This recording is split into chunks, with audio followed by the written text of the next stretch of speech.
أعوذ بالله من الشيطان الرجيم بسم الله الرحمن الرحيم اللهم عجل لوليك الفرج.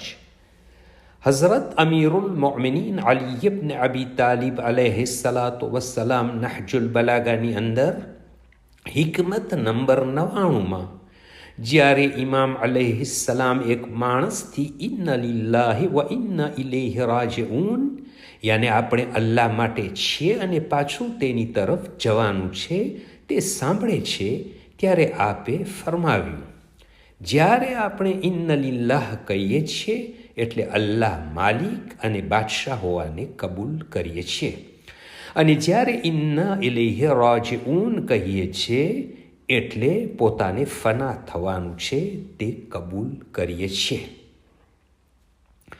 ઇમામ અલી અલૈહિસ્સલામ આ હિકમતમાં કુરઆને મજીદના આ વાક્યનો સારી તફસીર બયાન ફરમાવી રહ્યા છે. કોઈના મોતને વખતે અથવા મુસીબતના વખતે તસલ્લી માટે આ આયતનો આ ભાગ જબાન ઉપર જારી થાય છે. હકીકતમાં આ બયાન આપણો સંપૂર્ણ અકીદો છે. પહેલો ભાગ એટલે અલ્લાહ માટે છે. આ તૌહીદ તરફ ઇશારો છે. ફકત અને ફકત દરેક વસ્તુ ઉપર કુદરત રાખનાર બાદશાહ અને આપણો માલિક ખુદા છે. અને બીજા ભાગનો અર્થ મઆદ યાને કયામત છે. પાછા અલ્લાહ તરફ જવાનું છે. માણસ અલ્લાહને એ રીતે યાદ કરે કે ત્યાંથી આવ્યા છે અને પાછા ત્યાં જવાનું છે.